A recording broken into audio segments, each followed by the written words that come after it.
Senator Bob Day, a very favourite guest of ours on this show, jeremycordeaux.com. Are you there, Senator? Bonjour, Jeremy. Ça va? Bonjour. Comment ça va? Yes. Oh, très bien, merci. That's all I know. Before, can I just say that I attest to what Ian Plimer says about going to Texas. They hear your accent and it's free beers. But not only that, when I went to Texas a few years ago, and they take you out, take you to a bar, and the first thing they do in these bars, they frisk you to see if you've got any guns. Oh, God. And if you haven't got one, they'll give you one. Give you one. Well, but Houston is they have no planning laws, no town planning laws, urban. It's like Australia was before town planning took off here in the 1980s. I mean, prior to the 1980s, we had suburbs like Colonel Light Gardens and Prospect and Glen Osmond and some of these beautiful suburbs, all done without any town planning laws. Yeah. And now, once the town planners took over, we've now got sardine suburbs where they squeeze in cheek by jowl all these. But anyway, don't get me started. But I just thought that was an interesting observation of Ian's about Texas. I wonder if anyone has ever done a study on the fact that people are not good when they're all packed in together. People need space. People must need space. They did. I've seen studies where, in fact, they talk about people who live on the fringes of the suburbs. This is the pre-80s suburbs. Were not people who live on the fringe of society. They even smoke less. They get better TV reception. They even smoke less, and their quality of life is better because they've got a bit of space around them. Yeah. Somebody, and I don't think it was a lab test or anything, but it was suggested that if you had that cities or living in the suburbs or wherever was a little bit like this experiment, that you have a shoebox and you have, 3 rats that you put in the shoebox. They'll end up being good friends or making love and get on famously. But you put in the same space 10 or 20. They will kill each other. They kill each other. They will kill each other. People do need space. And look, I also agree with Phil Speakman. Speakman Stillwell was the name of his That's the name. film. I couldn't think of it. Yeah. I remember Phil. I knew Phil quite well back in the day. And I remember a very significant event back in December 94. And if Phil's listening, he'll remember this. We went to a dinner at the Hilton in Victoria Square, and Phil Speakman and Colin McLeod and myself and we went with John Howard and Peter Costello, and John Howard was in a very, very good mood because he'd just done a deal with Peter Costello. This is when Alexander Downer was leader of the opposition and wasn't travelling too well, for John Howard to take over the leadership. And then after a couple of terms for Peter Costello to then succeed him. But of course, John Howard took over, but the deal with Peter Costello kind of fell apart a little bit. But we tried to recruit Phil Speakman into politics at that event, saying, Phil, you've got to. We need you. We're always looking for good people in politics, but no, he was committed to business in South Australia, and he was right that back in the Playford day, cheap land and cheap power and cheap water and lower wages, but a higher standard and a higher quality of life in South Australia. That was the big attraction. Come to Adelaide. Yes. You can own your own home. You'll have a better standard of living, a better quality of life, but the wages might be lower than Sydney. But so what? It's what your dollars can buy that counts. Yeah, it didn't matter. The money was it went further. And this is, that can be done again. And this is why I was a bit disappointed with that David Spears kind of has resigned. And there again, I was a bit disappointed. I've had a gutful. I'm being attacked all the time. I remember, you'll like this, Jeremy, Oscar Wilde quote. He used to say, in fact, the thing they said about Oscar Wilde, and again, it reminds me of you, they said Oscar Wilde, he had a prodigious memory and a beautiful voice. And, what a combination. So there you go. There's a compliment to you, Jeremy. Prodigious memory and a beautiful. But Oscar Wilde used to say, praise makes me humble, but when I'm abused, I touch the stars. Yes. And it's one of those, politics is one of those games where when you're being attacked, when you're being undermined, you know that you're getting under their skin, you know you're making a difference. And if you're not being attacked, and if you're not, having rocks and being abused, then you're not doing your job properly. So it's the sort of temperament. Some people have it. Some people don't like being abused and attacked.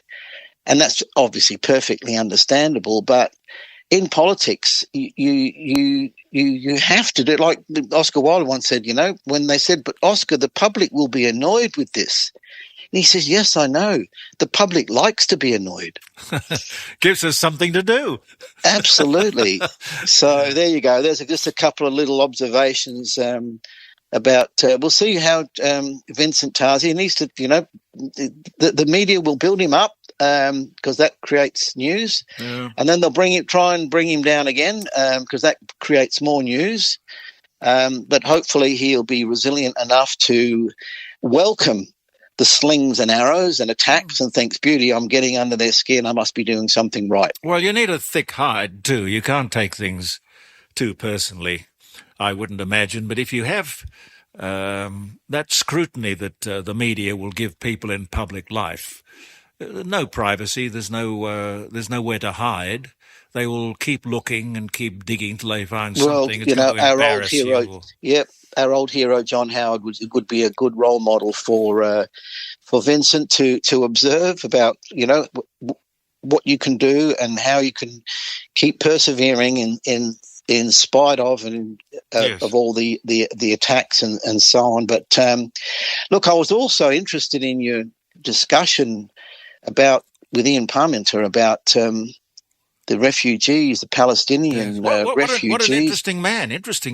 Yeah. Fascinating indeed. I'm not sure I agree with him on everything, but it reminded me of that book by William Jacob. Do you remember that book called The Monkey's Paw? No. Do you remember that story? Fascinating.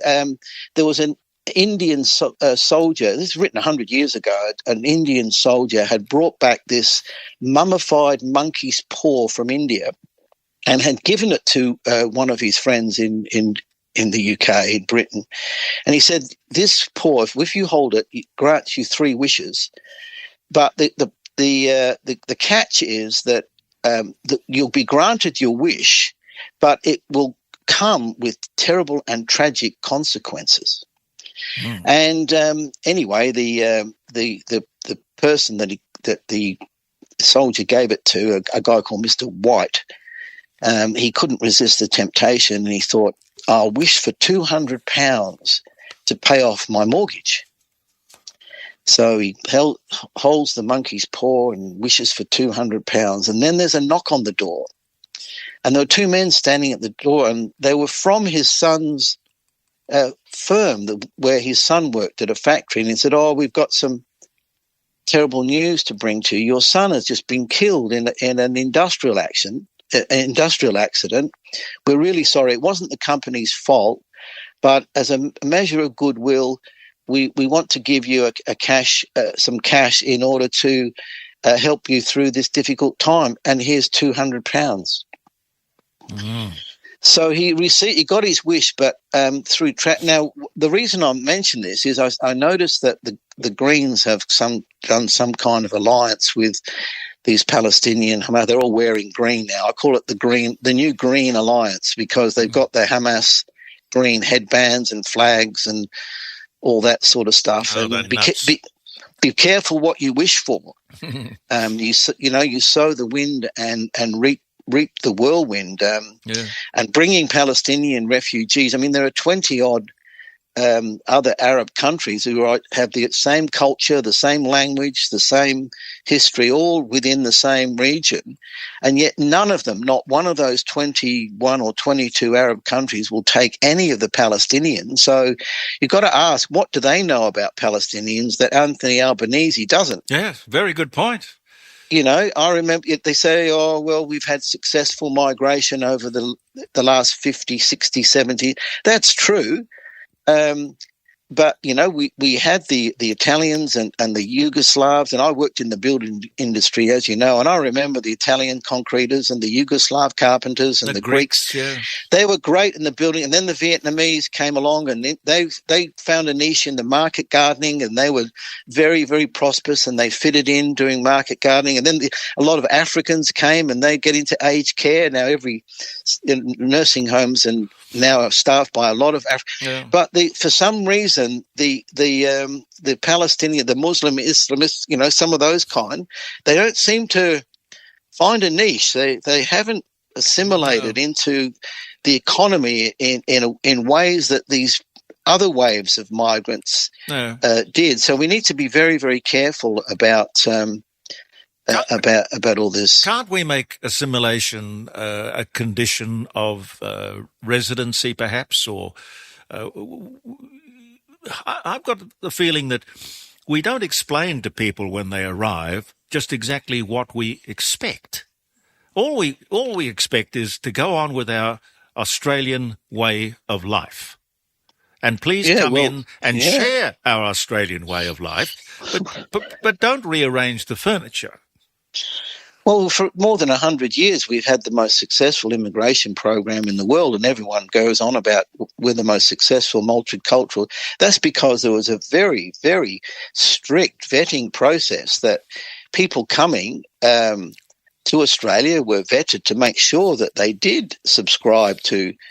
I mean, Ian Palmerton mentions about the Ukrainians coming and the Vietnamese, but they had very similar cultures. The Ukrainian had, you know, Orthodox kind of Christians, and the Vietnamese were a lot of them Catholic, and so on. Mm-hmm. So they had very, very similar outlook. But the Sharia Islamist kind of culture is one that they don't believe in democracy. They don't believe in equal rights for women. They don't believe in equal rights for, you know, same-sex people and all these sorts of things. Yeah. Now, a simple vetting process would tell you. I mean, it started with Al Grasby, you know, back in the 70s or 80s when they changed the rules for vetting migrants. But prior to that, we had a most harmonious multicultural society because they were very careful about the types of people that came in, and to make sure that they would.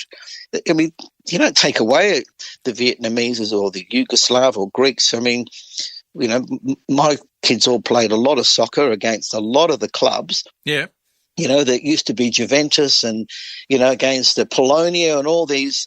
Now, they got them to change the names of the clubs away from ethnic kind of names, but still the culture of the clubs was still very, very strong. And one of my close friends was Polish, and he barracked for Polonia. And you know, these are all great people. They're just wonderful people, but they all assimilated into the Australian way of life, and yet were able to balance retaining their cultural heritage, but at the same time fitting in with everyone else. Yeah, the Hungarians were wonderful at that too. Oh, Hungarian! I love the Hungarians. You can't tell the Hungarians what to do. They'll tell you. The Magyar. The Magyar. I always used to collect stamps. Yep. The Magyars were wonderful. Hubenoj and I used to play a bit of basketball. I remember. And so successful.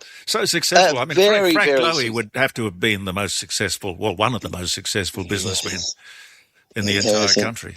Yeah, yes, indeed. Indeed. Let me ask you about this. I refuse to do a welcome to country at my Christian conferences. Mm-hmm. Now I'm being taken to the Human Rights Commission. Dave Pellow is being prosecuted for refusing to include the ritual at services. A conservative Christian minister claims that he is being persecuted for refusing to include a welcome to country ceremony at the start of his religious conferences, and that he is prepared to go to jail to defend his right. I'm terrified that in this country we've got public servants, I assume, manning the Human Rights and Equal Opportunity Commission, and God knows what all that costs. But we surely have an inalienable right. I mean, when I hear this welcome to country nonsense, I either leave or turn my back. And now this tells me loud and clear that there are people who would prosecute you for your right. Your human right to say, I don't agree with that.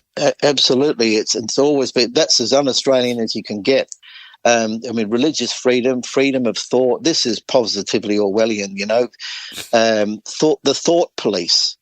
Yes. That you're not entitled. You know, the 1984 was supposed to be we should tell these politicians and public servants, look, the book 1984 was a novel. It was not a manual about how to reconstruct society. You know? I think they've got the wrong end of the stick. I think they think it's an instruction manual. No, I think that is absolutely right. Good on David Pellow. I absolutely support him 100%. And look, if he gets prosecuted over that, I mean, there've been few examples, but we need to get behind him and support him, because once you lose your freedom of thought, freedom of religion, freedom to believe what you believe, you've got nothing left. Mm-hmm. He says here, you can't mix Christianity, a true religion, with something that has been made up. And he's perfectly right. The Nimbin, whatever it was a music hippie thing in 1972, and Ernie Dingo at that Nimbin yes. love-in. He made it up. He made it up, and it was a joke. It was part of his stand-up comedy routine. And here are these people who have embraced it with the kind of respect that you'd give something that was centuries old. In fact, I've heard the Prime Minister describe the welcome to country and the smoking ceremony, an acknowledgement of previous owners. But of course, there's certainly no unanimity of agreement amongst Aboriginals themselves about this welcome to country. You get people like Jacinta Price and others, Warren Mundine, very prominent and successful and eminent Aboriginal Australians. They won't have a bar of it. They've had a gutful of it as well. So it's not as if it's some kind of racism. It's freedom of thought. And if Dave Pellow or anybody doesn't want to, acknowledge something that they don't believe in, then they should not be forced to. Senator, what do we do about the NAPLAN results, which are pretty disgraceful? Or maybe it doesn't matter. I don't know. Well, it's like most things. It's benchmarking. You sort of think, okay, which schools are doing it right? Which ones are doing it wrong? Let's get an example. All right. Overall, it's disastrous. The average is dropping with the dumbing down of society, of education, as Ian Plimer says. But then you look at and think, okay, the first question whenever you get a problem in a whole group is benchmark it and say, okay, are there any schools that are doing well with NAPLAN? Are there any schools, which ones are doing worse? And then there's a pattern forms. And all of a sudden that private schools or schools that have got probably the Catholic school system and you work out which ones and think, okay, why are these schools doing well? And there's an interesting statistic that when I was in the Senate, we did some numbers, and with the amount of money it costs to run the public school system, you could send every child to St. Peter's College on full fees and save money. So therefore you say, okay, why not let's at least start to fix this problem. Let's give an option that it costs about $20,000 a year to send a child to a public school. If you divide the number of public school students by the budget, it costs about $20,000 per student. Private schools, it's only 10,000. So it's half the cost. So they're saying, okay, we're going to give every parent a $10,000 voucher and say, look, go. It's up to you. You can keep sending your child to a public school if you wish, but looking at these NAPLAN tests, it's clear to us that the public schools are doing far, far worse than the private ones. So here's $10,000 if you would like to go and enroll your child in a private school somewhere.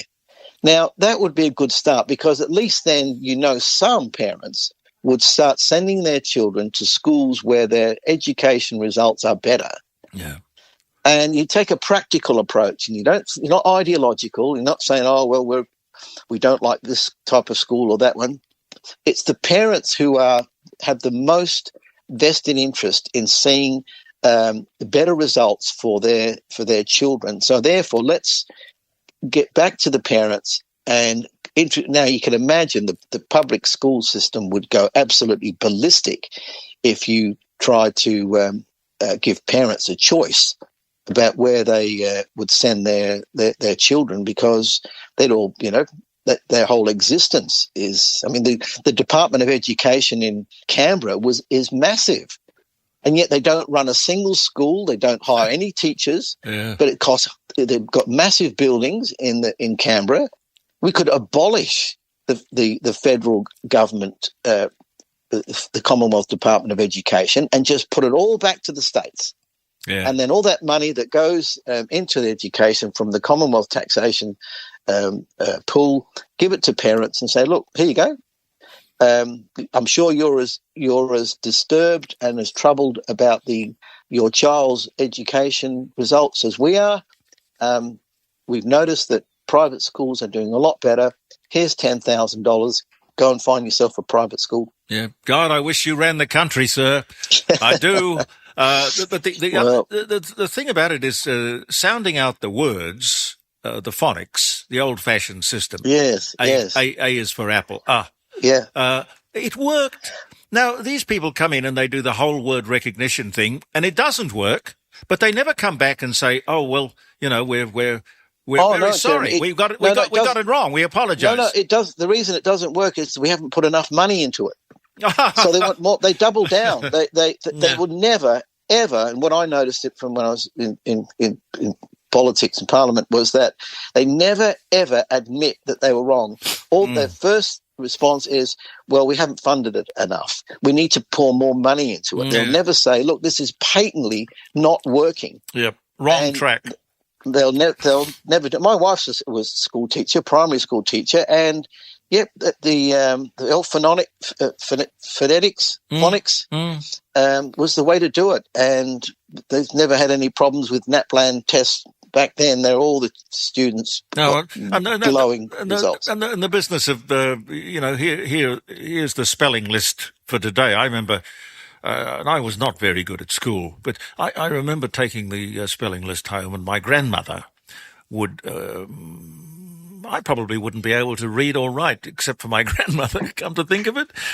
She just took the time to sit down with me and go over everything, and over and over and over everything, and it sort of sticks. But the idea is that if I didn't go back the next day and be able to spell all the words on that list, I would get the cane. And I didn't want to get the cane. No, yeah. So I came back with the words all remembered or spelt. That's right. Nothing like some punishment for focusing the mind on getting it right. God, and again, that's another thing that worked, but you can't. I don't know what teachers use for discipline these days, because they don't have any tools, any weapons of mass destruction or mass education. I don't know where it's all going to go. I really don't. I just know that it's not working. Over-regulation, it's taken out of the hands of the people who have the least interest in making it work. Put it back to the ones who have the most to gain by the benefits, and that's the parents and the students themselves. Senator, it's exactly the same. Yeah. Senator, I was just going to say, are you following any of this CFMEU stuff where they're actually sitting around in Canberra debating as to whether or not this should be done to clean up the CFMEU, or that should be done to clean up What's the argument? Well, they're all sitting around, of course, working not what to do with the CFMEU, but how to put a spin on it. There's absolutely no way that they're going to do anything substantial about it. The whole thing's just laughable.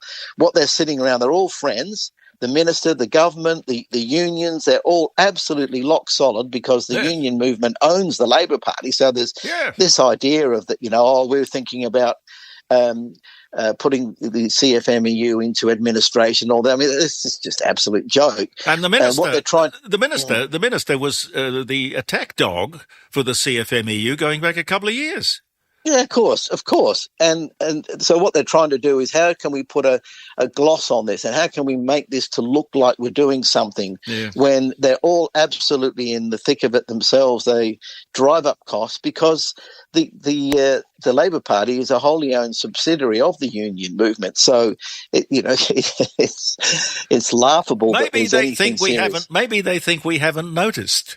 Oh, well, what they know is that they can get away with it because they get away with it. They've been getting away with it. They're there to maintain their role, and they don't want to change that. I think we learned nothing from that waterside dispute with Patrick's, going back to the scandalous behaviour of the. Well, that's right. Back at the waterfront dispute with Peter Reith and John Howard and so on. Yeah. They tried, and everything was against them. They had the courts against them. They had the whole public sector against them. They were all against them. It's a bit like the old painters and dockers. They had a royal commission into that. I remember that time there was a murder. The infamous. A guy was murdered. He was shot with a 12-gauge shotgun while standing in a line of 50 other waterside workers, and no one saw or heard anything. No, of course not. No, and I could not believe when they talked about these, what do they call them, ghost pay packets. And the Patricks had to pay the union the salary for people who didn't even exist. And this was money that just got handed by Patrick's to the union so that the union wouldn't walk off the job. Yeah, well, it's extortion. It's the same in the building industry. They invent jobs like these lollipop people that are on $150,000 a year. They're constantly bringing in these rules and regulations. It's supposed to be a closed shop. Or, supposed to be no such thing as no ticket, no start. But that's all just, No, I know. It's awful. Senator. Well, the other thing too is the new building code changes, the 7-star energy ratings, and they're going to add more cost to building a house. I remember arguing with public servants saying, well, look, you keep bringing these 5-star energy ratings, and what's more important, a hot house or no house at all? Yeah. And they said, well, that it all depends. And I said, yeah, that's because you already own a house. But for a young first home buyer trying to get into the market, every time you put up the price of a house by $1,000, you knock another 10 people out of the market. So you're going to add $15,000 for a 7-star energy rating. Yeah. And you're going to add another $5,000 for what they call livable housing, disability access. This is on every house. Yeah, I know. Now, it's unbelievable. And the next thing is that they are going to insist, I think it's by 2030, they're going to insist that everyone has a smart electricity meter. Yes. Which puts us in the deep end of a terrible situation. Do I have the right to say, no, I don't want a smart meter? Well, at the moment you do, but pretty soon you won't. They'll just pass a regulation that forces you to do it, and then they'll be able to turn your power on and off from with a computer from their head office. Yeah. So you won't have someone having to come up your driveway and turn your meter off. And they can charge me. They can charge me Yep. at whatever time of day is going to make them the most money. Absolutely, they will. And they will do that. And you look at all these changes, they start making changes, and each house, it's, another $20,000 increase, 10,000 homes a year. So there's $200 million a year costing the industry. Yeah. I mean, even if you only needed 1,000 homes a year sort of retrofitted or upgraded to disability access or something like that, you could do it for a tenth the price. Yeah, the road to hell is paved with good intentions. With good intentions. No truer word was ever spoken. I want you and Tom Playford back. Please. We'll quickly, do our best. Urgently. Take care of yourself, Senator. You too, Jeremy. Good to talk to you. Passe on bon weekend. Have a good weekend, folks. Yep, have a wonderful weekend.